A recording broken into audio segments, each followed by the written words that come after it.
Assalamualaikum warahmatullahi wabarakatuh. Selamat malam teman-teman yang nonton siaran langsungnya. Selamat pagi, siang, dan malam. Buat yang nonton siaran ulangnya, sehat-sehat selalu, berkah berlimpah untuk Anda, ditenangkan hatinya, kemudian rezekinya melimpah ruah. Amin ya rabbal alamin. Terutama hatinya ya ditenangkan oleh Allah. Amin. Kali ini saya akan bahas tentang 5 tanda batin kita sedang menolak rezeki. Dan ini halus banget, bahkan tidak disadari. Halus banget, bahkan tidak disadari oleh kita yang sebenarnya hari ini tidak baik-baik saja.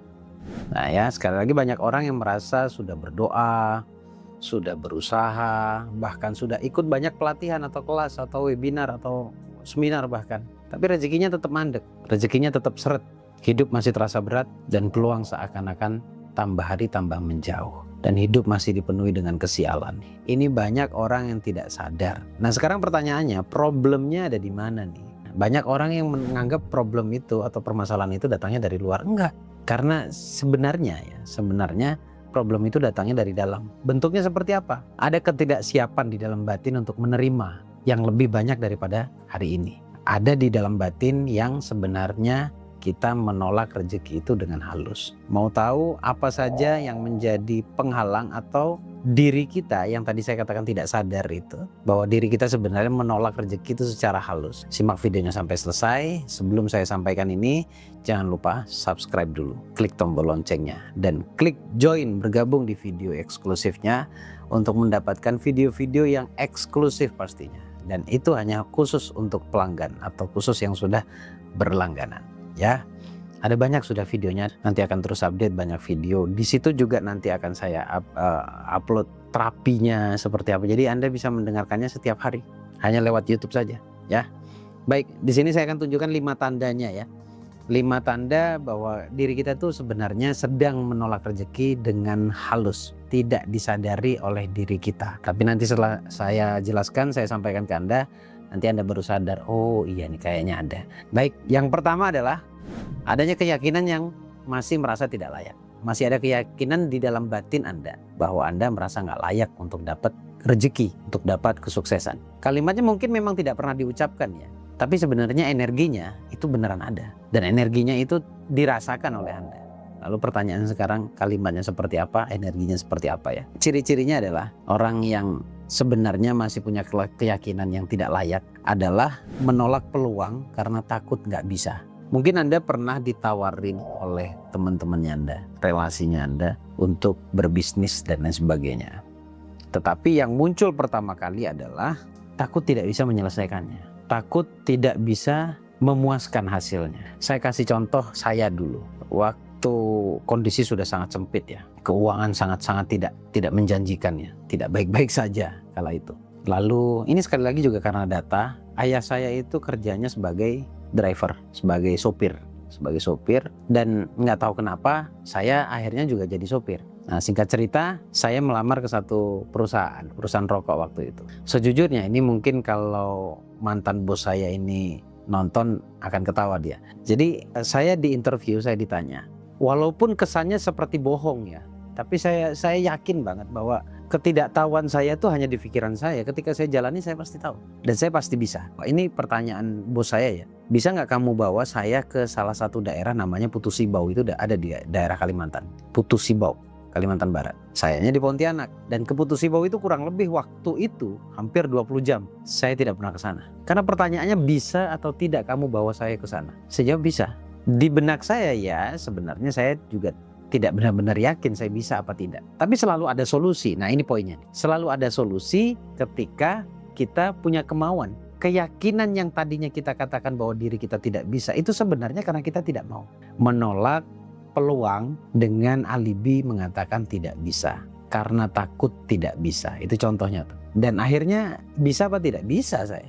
Bisa sampai ke daerah yang saya sendiri tidak pernah datang ke daerah itu. Artinya di sini apa? Untuk sebuah usaha tidak ada kata tidak bisa selama mau mencoba dan punya kemauan. Bahwa yang pertama adalah masih tidak yakin bahwa dia itu sebenarnya juga layak. Tanyakan pada diri Anda cek ke dalam diri Anda, apakah benar yang saya sampaikan? Apakah benar Anda merasa, bahkan sering merasa tidak layak untuk sebuah perubahan, untuk sebuah peluang misalkan gitu ya. Yang kedua adalah merasa kecil di depan orang sukses. Bahasa kampung kita adalah minder. Ketika kumpul dengan orang-orang yang mungkin berbeda finansialnya dengan Anda langsung tiba-tiba tuh merasa Anda nggak layak kumpul bersama mereka. Padahal sebenarnya kalau kita membiasakan diri kumpul sama mereka, pola pikir kita akan berubah juga. Dan pada akhirnya sedikit banyak kita akan mendapatkan rezeki dari jalan itu juga. Dari hasil kita ngumpul.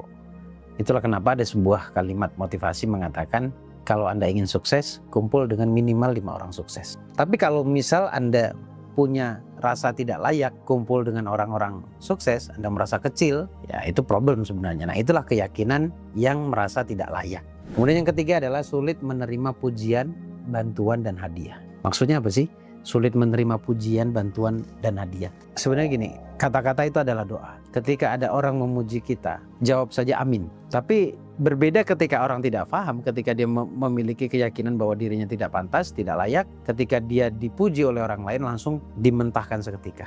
Oh, saya nih nggak bisa apa-apa, apa segala macam. Itu sebenarnya juga karena masa lalu yang tidak pernah mendapatkan apresiasi sebenarnya. Nah, ketika mendapatkan hadiah merasa tidak pantas terus. Oh, nggak usah dikit-dikit, nggak usah, saya nggak enak apa segala macam. Nah, ini sebenarnya halus sekali ada di dalam jiwa kita. Yang saya sebutnya adalah belenggu mental. Sehingga inilah yang akhirnya saya simpulkan bahwa ini penolakan terhadap rezeki. Jadi batinmu belum menerima bahwa Anda pantas menerima rezeki besar. Itu yang pertama, karena tidak layak tadi itu loh ya, merasa tidak pantas mendapatkan rezeki. Kemudian yang kedua, adanya rasa takut terhadap uang itu sendiri. Emang ada orang takut terhadap uang? Banyak banget. Nih saya sebutkan ciri-cirinya ya, supaya Anda bisa tahu orang yang takut terhadap uang itu seperti apa. Ya saya berharapnya itu bukan Anda ya, tapi kalau itu Anda, segera Anda perbaiki karena itu akan menghalangi rezeki datang ke dalam kehidupan Anda. Yang pertama, ini halus sekali lagi ya. Kalau saya kaya, nanti banyak yang minta-minta. Kalau saya kaya, nanti banyak yang pinjem duit ke saya. Kalau saya kaya, banyak orang yang berpikir bagaimana caranya menghancurkan saya. Ini sebenarnya orang ya, ingin aman aja, padahal nggak aman-aman banget sebenarnya.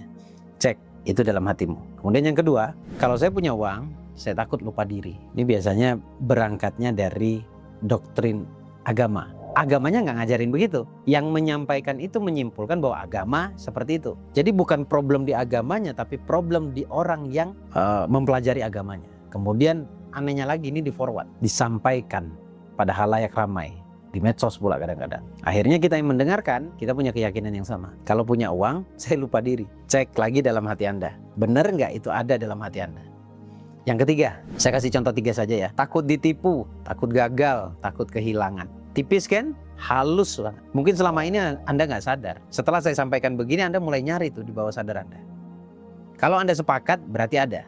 Berarti ada. Jadi itu yang saya sebut menolak rezeki. Jadi kalau batinnya takut akan uang, ya uang nggak akan datang. Sama seperti halnya ketika saya mengajak Anda atau bertanya kepada Anda, ketika melihat uang, apa yang muncul di pikiran Anda? Bagaimana Anda menilai uang? Penilaian itu contohnya ada 3 seperti ini yang halus banget menolak rezeki. Nah sekarang kita masuk yang ketiga. Punya luka batin finansial yang belum diobati, bentuknya adalah mungkin pernah bangkrut, gagal bisnis, pernah punya uang dipinjam gak dibalikin, pernah direndahkan karena Anda miskin, atau pernah buka usaha kemudian gagal. Ini warnanya, luka batin finansial itu seperti itu contohnya. Nah, kalau itu ada dalam diri Anda, itu sebuah problem yang akan terus menghalangi Anda bertumbuh. Finansialnya tidak akan pernah bisa baik-baik saja. Apalagi dengan atau karena pernah mengalami hal-hal seperti yang tadi saya sampaikan, sehingga muncul satu prinsip, lebih baik hidup sederhana saja. Tapi ketika menyebutkan kata sederhana, ada sebuah definisi di dalam jiwa Anda yaitu miskin. Sederhana itu di tengah dan ini abstrak. Jadi kalau Anda tanya ke saya, sederhana versi Gus adalah berkecukupan. Tapi sederhana bagi orang yang tidak paham disebutnya atau mengarahnya atau mengartikannya lebih dekat kepada berkekurangan atau miskin. Cek sekali lagi, tadi di awal saya katakan bahwa Anda perlu kosongin gelas supaya Anda lebih bisa mencerna apa yang saya sampaikan. Sehingga ada sebuah kalimat juga, saya nggak mau kaya. Kalau kaya nanti sakit hati lagi, percuma. Saya nggak mau buka usaha, kalau usaha nanti sakit lagi. Sementara rezeki itu salah satu jalannya adalah usaha itu sendiri. Artinya di sini energi luka itu akan menutup saluran rezeki, aliran rezeki. Kemudian yang keempat, niatnya masih ego. Ini pernah saya sampaikan di video sebelumnya. Bukan kebaikan, tetapi karena faktor dendam.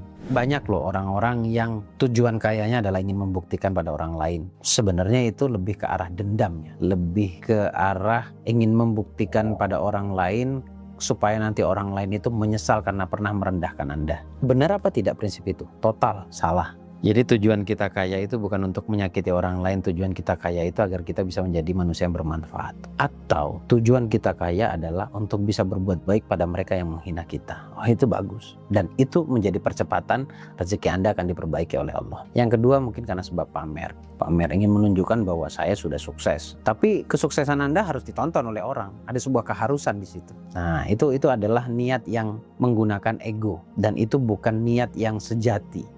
Niat yang kurang tepat. Sebenarnya batin kita tuh tahu kalau niat itu tidak baik. Tapi karena didominasi oleh dendam itu sendiri, akhirnya tetap saja bagi kita itu adalah sebuah kebenaran. Bagi kita menganggapnya. Padahal bukan yang sebenar-benarnya. Yang kelima, tidak pernah melatih diri untuk menerima punya impian besar. Takut bermimpi. Takut mendapatkan sesuatu yang lebih layak dan lebih besar. Gini, mimpi itu tidak bayar. Mimpi itu nggak ada biayanya. Punya impian itu tidak perlu registrasi.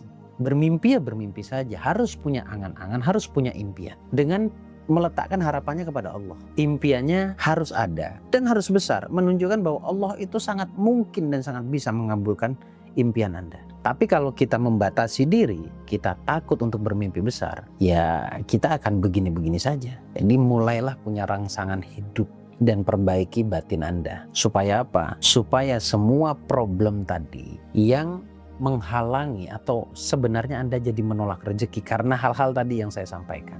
Kalau itu sudah diperbaiki, Anda boleh lihat perubahannya. Dan untuk memperbaiki semua itu sebenarnya tidak butuh waktu lama. Tapi butuh konsisten, butuh pengulangan. Karena kekuatan ilmu itu diletakkan pada pengulangannya. Sama seperti ilmu yang versi saya mengatakannya ilmu itu diletakkan pada istiqomahnya, konsistensinya. Kalau kita konsisten, belajarnya terus berulang, mengulang-ulang satu hal yang belum memberikan dampak dalam kita, terus kita ulang-ulang, maka sejatinya suatu saat Anda akan mendapatkan hasil yang mungkin di luar logika Anda. Karena urusan doa itu bukan urusan logika sebenarnya. Itu yang perlu teman-teman ketahui. Ada 5 hal yang tanpa kita sadari kita itu sebenarnya menolak rezeki. Jadi kalau ada pertanyaan, kalau Anda punya pertanyaan, kenapa rezeki saya kok segini-segini saja? Saya kok gak bisa bertumbuh? Kok rezeki saya seakan-akan setiap harinya malah semakin seret, semakin sempit, semakin berkurang, bahkan semakin habis, semakin hilang. Gak perlu kita cek keluar. Kita cukup cek ke dalam. Karena itu sebenarnya maunya kita. Kalau masih ada 5 hal tadi yang saya sampaikan, itu tandanya memang Anda mau hidup Anda sengsara. Memang Anda mau hidup Anda dalam kesusahan finansial. Tetapi kalau misalkan 5 tadi Anda menyegerakan untuk memperbaikinya, maka semua itu akan menjadi mudah. Rezeki Anda pun akan menjadi lebih baik daripada sebelumnya. Sederhana sih teman-teman sebenarnya. Tapi coba telaah, karena ini problemnya ada dalam diri kita, ini perlu kita ulang-ulang. Tapi kabar baik sih sebenarnya, kita itu hanya bisa merubah diri kita sendiri. Kita tidak bisa merubah orang lain. Semoga bermanfaat, Anda masih sangat punya peluang untuk menjadi orang lebih baik daripada sebelumnya. Sampai ketemu di video berikutnya. Assalamualaikum warahmatullahi wabarakatuh.